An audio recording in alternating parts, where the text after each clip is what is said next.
With One Piece on hiatus until early 2025, and after that fantastic fan letter special, I figured it's the perfect time to dive into the Fishman Island remaster. Toei went all out, trimming the original 51 episode arc down to a streamlined 21 episodes by cutting filler and even remastering, sometimes fully reanimating some key scenes. It's like an official One Piece pretty much, so as a true man of the sea, I thought, why not? Let's jump in and see what this remaster has in store, and as well discuss how people are reacting to this remaster and sadly the compromises with it being 21 episodes. Show some love for One Piece content by dropping a like. I challenge you to get this video to 250 likes or else I'll cry into a bucket. Don't ask why! And don't forget, you can snag 10% off all of your GamerSupps orders, whether it's tubs, shakers, or merch. Use my partner code at checkout. Every purchase helps support the channel. I gotta say, it was a blast from the relative past, at least for me, because I actually had seen this arc in the One Piece version prior near the end of June of this year for the first time. So immediately jumping back in, I'm reminded of a couple things. In the manga, it had been years since the Straw Hats were seen together. So a lot of fans who were readers or watchers of when this originally came out had a lot of anticipation for what was to come. So this first scene really does capture that post-Marineford, post-pre-time skip kind of vibe that I felt when I first watched it. I mean, honestly, I got goosebumps just like I did when I first saw this in One Piece, and that mostly has to do with the incredible art here as well. They truly did upgrade the quality so much, and it shows in the first scene. In particular, the designs are more akin to something like Wano or Egghead, which is impressive. Going in, I think I expected it to look good, but not to look particularly modern either. However, while I do think the remaster is still probably held back in some ways than just obviously redoing it with modern tech and modern animation methods, this is probably one of the best looking remasters in anime history. Granted, there aren't many anime that have done this before, but this is just simply incredible. But the Straw Hats have had 2 years to train and get stronger, and finally they are ready to meet back up, and it's just, you get this really great feeling of like a breath of fresh air when watching it, and I'm so glad they kept that in this remaster too. Luffy had been training on Ruskaina Island, the island of women, and the home of Boa Hancock, who still 2 years later is head over heels for Luffy, and honestly, I'm not even sure she realizes her chances of getting with Luffy are practically non-existent because Boa makes sure Luffy is all ready to go, has all the supplies that he needs, right? And she tries to curry some favor and cast out the line that, you know, she would be a great wife, but man, Luffy, he ain't biting. In fact, he tells her he will never get married, and the Luffy and Boa connection to me is one of the funniest because Boa is like,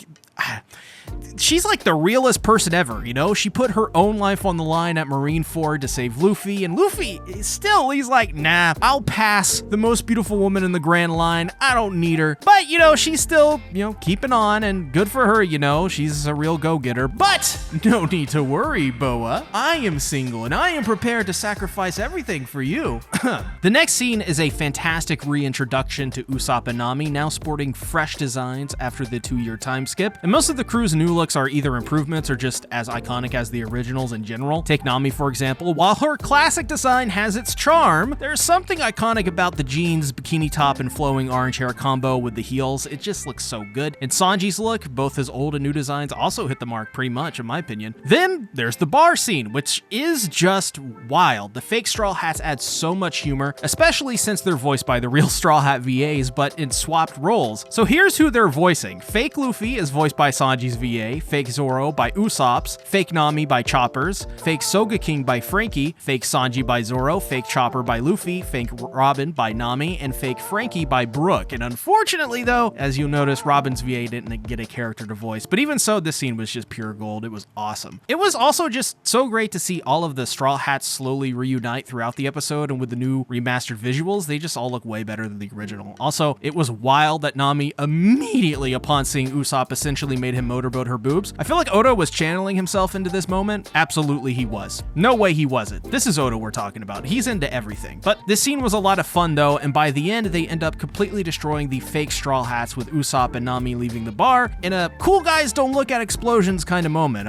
I also just can't imagine what this must have been like for longtime fans to finally get to meet Nami and Usopp again and react to seeing their new designs for the first time, especially Nami, of course. But I think another aspect of this episode that was really good was the fact that this was really good with the comedy aspect of it. The fact that Chopper thinks these obvious knockoff Straw Hats are the real deal is just hilarious. He's even tagging along with them while they take a fake Chopper in tow. How he doesn't put that together is beyond me. But their look alone should give it away, but is kind of what makes it funny, right? Chopper feels like the wide-eyed kid of the crew, and he has this like gullibility that adds just so much charm to him. And can we talk about the running gag with the bounty too? The fact that everyone thinks he's just the crew's pet and he's only worth 50 berry is one of the best jokes in One Piece. Same goes for Soga King, it just never fails to crack me up. I also lost it when fake Robin kneels down and offers Chopper a cucumber out of nowhere too, and like, why does she even have a cucumber? You know what? I don't want to know. I don't want to ask. Honestly, I'd rather not think about it. But then, for some reason, fake Chopper bites her head. Absolute chaos.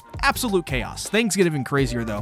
When men in black randomly show up and kidnap fake Robin and fake Chopper, man, this episode was just a total blast and a reminder why it's so fun to just watch and read One Piece. You never know what's gonna happen. All the while we see the real Nico Robin with her new and awesome design. To be honest, I will always love the Miss All Sunday and the simple outfit of her in the blouse the most, but I mean, come on, it's Robin. She looks good no matter what. However, we see the fake Straw Hats shoot people to try and find Nami and Usopp, which is when they bump into Luffy with his gigantic pack prepared by Boa. And one thing I really like so far about this remaster is that, and I'm gonna bring this up again later, but the backgrounds look a lot more improved upon the original too. The thing about the original anime, especially in Return to Subodi, is that a lot of it just didn't feel good enough, especially compared to the manga, which is incredible looking to this day. So the backgrounds back then, they had this washed out look to me, very stylized look, but I don't know, it just didn't age as well when I went back to watch it in one pace. But in this remaster, so far, every background has looked improved upon in almost every way. I think this is where the remaster will really excel for the most part and what people will find most of the value in it. We then get our new eye catchers as well, and they look very good. The first one is of the Straw Hat swimming in the sea, then the second one is a young Shirahoshi and the young koala hanging out and having fun. These just look so incredible, really nostalgic. Then we get our first look at Luffy using his haki in this new remaster. I think this was another great moment in the episode because it just improved so much upon the original and made it more in line with the new anime in terms of the production quality. Also, it was just done so well here too with the facial expressions. That's what I noticed from Luffy and fake Luffy too. Fake Luffy especially had this nasty look on his face that I'm pretty sure that didn't look nearly as good as it does in this remaster in the original, which goes for pretty much, I guess, every facial expression in this episode. This is just, I mean, there's just so much more nuance with the updated art and animation with this. Another example of this is when Robin and Frankie reunite on the Sunny. There is something about this that pops in the remaster that in the original felt so flat,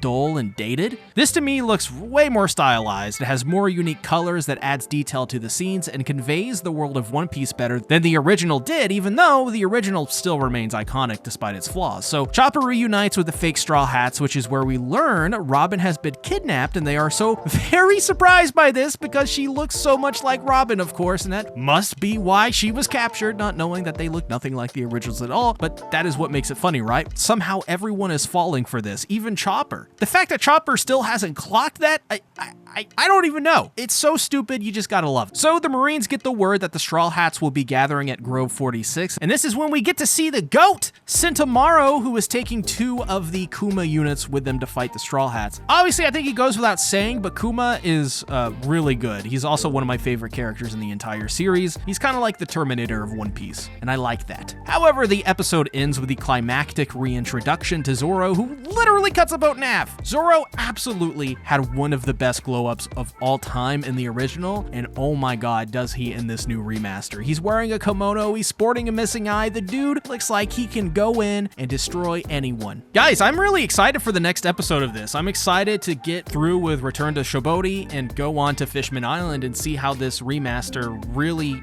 take it out for a test drive, right? If anything, I think this remaster is needed to make Fishman Island much more palatable than the 51 episode original, but with how great it is, this remaster is not without its flaws. There are cuts with this remaster, especially in episode 1, that suggest they had to rush a couple things, like Chocolate, the fake Nami, appeared beside Nami like she teleported. Same for Usopp, who kind of did the same thing just moments later. But to be fair, I think this is mostly nitpicking from a group of more passionate hardcore fans, and while that is completely valid, mind you, I think this episode was pretty much perfect, at least in my eyes, for what it is. Though I think if you're going in and expecting this to be perfectly one-to-one to the manga and not have any cuts, you may want to rethink that expectation, especially if you're a diehard anime fan. This seems like it's going to be a little bit different. It may have cuts, but I think at the very least, on its own, as its own separate thing, episode 1 of the Fishman Island remaster has started off excellent, and much of the criticisms probably are going to fall on deaf ears to more casual fans, even though the complaints are 100% valid. So let me know your thoughts on episode 1 in the comments below. I challenge you to get this video to 250 likes. As well, use my partner code CTactics to get 10% off your orders of gamer subs. As well, check out my One Piece podcast called Vegapunk Labs, where we cover new chapters weekly. Thanks for watching. Bye-bye.